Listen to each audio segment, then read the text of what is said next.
वहाँ एक मुखिया पति है कोई, मुखिया पति है तो दबंग ही होगा। तो उसके गुंडों ने जाकर वहाँ कुछ घरों में आग लगा दी, 3 लोगों के साथ काफ़ी मारपीट की जिसमें एक की तो मौत हो गई और 2 लोग घायल हैं। और इसको लेकर वहाँ जातीय तनाव हो गया। तो ऐसी स्थिति हो गई है जैसा आपने कहा कि 144 लगाना पड़ा है। मैंने देखा वहाँ अर्धसैनिक बल की तैनाती हुई है, आईटीबीपी जो एक पैरामिलिट्री फोर्स है उसको तैनात किया गया है। मतलब स्थानीय पुलिस से मामला नहीं संभल रहा। अब ये करणी सेना क्या है? ये करणी सेना समझिए कि गुंडों का एक गिरोह है। लेकिन यहाँ पर आ जाते हैं अपनी नेतागिरी चमकाने के लिए और ये दिखाने के लिए कि हम कितने जांबाज हैं, कितने पराक्रमी हैं। तो ये सब गलत है। करणी सेना पर पुलिस को कड़ी कार्रवाई करनी चाहिए, इनके सारे गुंडों को अंदर करना चाहिए। तो दबंग मुखिया पति है, सबसे पहले तो उसकी गिरफ्तारी होनी चाहिए। मुख्य अभियुक्त तो वो है, उसकी गिरफ्तारी होनी चाहिए। करणी सेना के गुंडों को बिल्कुल दूर रहना चाहिए क्योंकि ये लोग आग में घी डालने आ गए हैं। समाधान यात्रा तो मूलतः मैं क्या कहूँ, एक नौटंकी है। मैंने पहले भी आपके चैनल में कहा है कि जब भी पलटू राम का मूड होता है कि सरकारी पैसे पर पिकनिक मनाया जाए तो वो किसी यात्रा पर निकल जाते हैं। समाधान यात्रा के पहले वो 13 यात्राएं कर चुके हैं, ये उनकी 14वीं यात्रा है। और अगली यात्रा क्या होगी वो भी मैं दर्शकों को बताता हूँ कि पलटू राम की अगली यात्रा होने वाली है जेल यात्रा।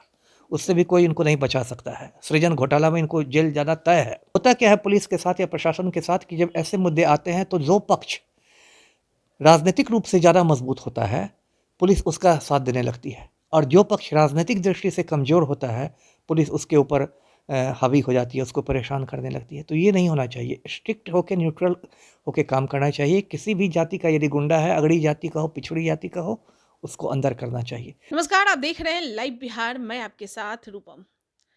सारण की वह घटना जो कि मुबारकपुर गांव में जो घटना घटी है, आप सभी जानते हैं और कैसे देखते-देखते वहां पर 144 लगाना पड़ गया। हालांकि जो घटना है वो मैं आपको थोड़ा-सा बता दूं कि वहां पर एक मुखिया पति के घर के पास वहां पर आगजनी कुछ किया गया था और उसमें 3 लोगों को बेरहमी से पीटा गया था और एक की मृत्यु हो गई थी। उसके बाद फिर यह क्या था, यह घटना जो है जातीय उन्माद बन गया, यानी कि लोग एक दूसरे जात के ऊपर हावी हो गए। चलिए आज हम आए हुए हैं पूर्व आईपीएस अमिताभ दास जी के पास। हम इन्हीं से थोड़ा बात करते हैं क्योंकि यह प्रशासनिक अधिकारी भी रह चुके हैं। और सर मुझे ये जानना था कि आखिर यह घटना देखते-देखते इतना बड़ा कैसे हो गया कि 144 लगाना पड़ गया वहाँ पर?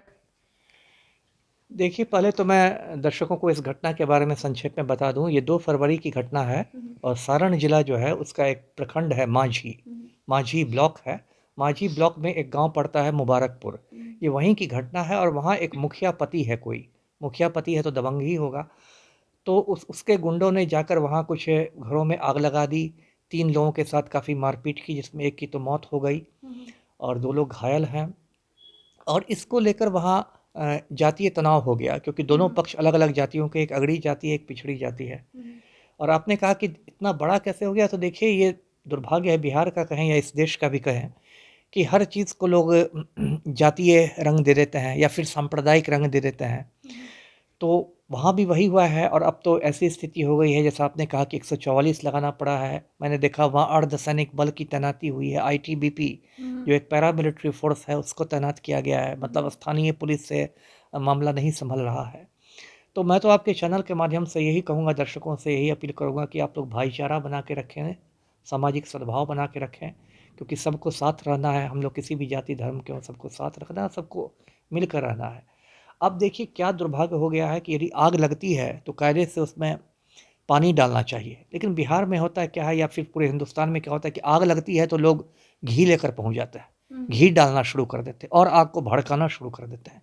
अभी सारण से ही खबर आ रही है इसी मामले में कि करणी सेना एक है हाँ, वहाँ जो। करनी सेना 500 के तैनात में करनी सेना वहाँ पर उतारी गई है। अब ये करणी सेना क्या है? ये करणी सेना समझिए कि गुंडों का एक गिरोह है। आपको याद होगा पद्मावत फ़िल्म एक आई थी, जी। उसमें भी इन लोगों ने बहुत गुंडागर्दी की थी। किसी विरोध किया गया था परमावत हाँ, में। शांतिपूर्ण विरोध नहीं, उसमें भी किसी का गला काटने की बात हो रही थी, किसी का सर कलम करने की बात हो रही थी, वो कोई शांतिपूर्ण विरोध नहीं था। तो मूलतः ये गुंडों का गिरोह है जो गुंडों की भाषा बोलती है और नाम इसने रख दिया है सेना, करणी सेना। अरे इतनी बहादुर सेना है तो चीनी सेना से ज़्यादा जाकर मुकाबला करे।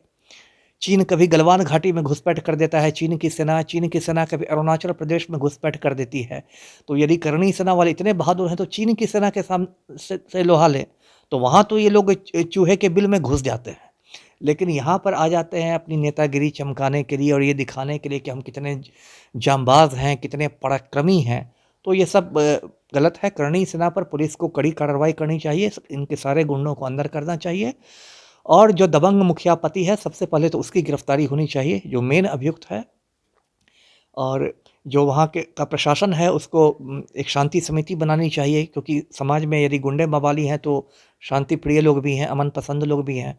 उनको लेके साथ चलाना चाहिए और उनको समझाना-बुझाना चाहिए कि इस अशांति से, इस उन्माद से कुछ हासिल नहीं होने वाला सर है। जी। प्रशासनिक सेना तो उतारा गया, लेकिन ये जो करनी सेना है, वो उसे कौन उतारता है?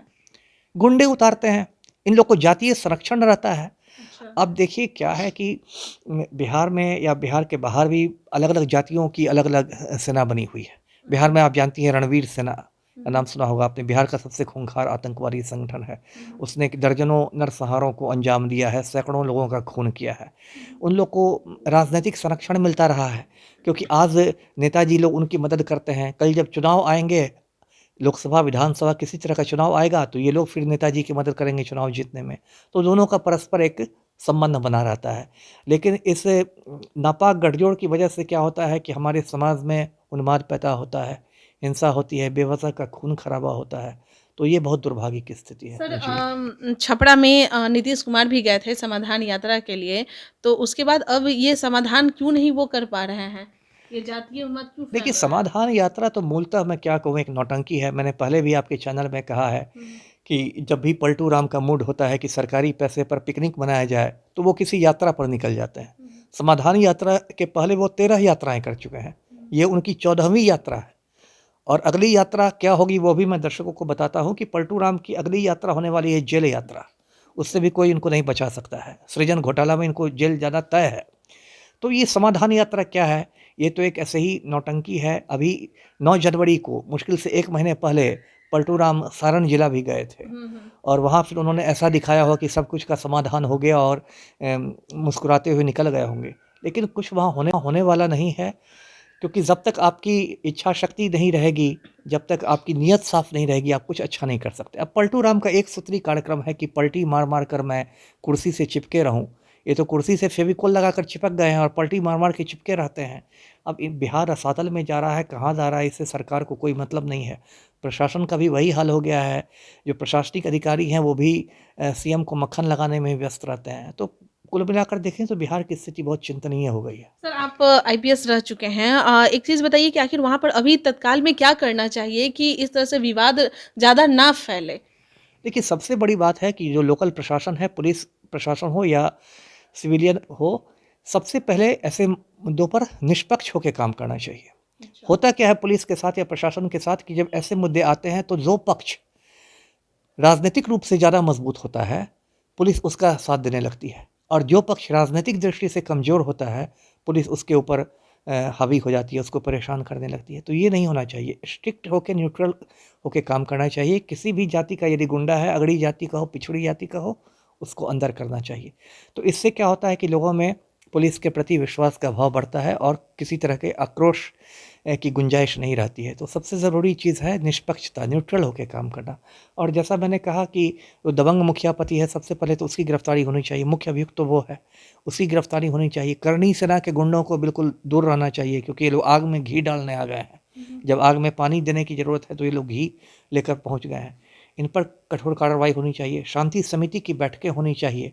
ज़रूरत पड़ने पर ये जो आईटीबीपी वगैरह है, इनका फ्लैग मार्च आयोजित होना चाहिए शहर में या मुबारकपुर गांव में, जिससे लोगों को लगे कि हाँ, हमारी सुरक्षा की जा रही है और लोगों में एक विश्वास की भावना, जब ये जो आतंक का वातावरण है वो हटे। यही सब करना है। जी। चलिए, बहुत-बहुत धन्यवाद आपका सर। तो पूर्व आईपीएस अमिताभ दास जी हमारे साथ जुड़े हुए थे और सारण में जो घटना घटी है, आप सभी ने देखा है कि कैसे देखते-देखते वहाँ पर कैसे क्या हो गया और धारा 144 वहाँ पर लगाना पड़ा। चलिए, उससे जितने भी संबंधित जानकारी है, हम आपको अपडेट करते रहेंगे। तब तक के लिए आप बने रहें लाइव बिहार के साथ। धन्यवाद।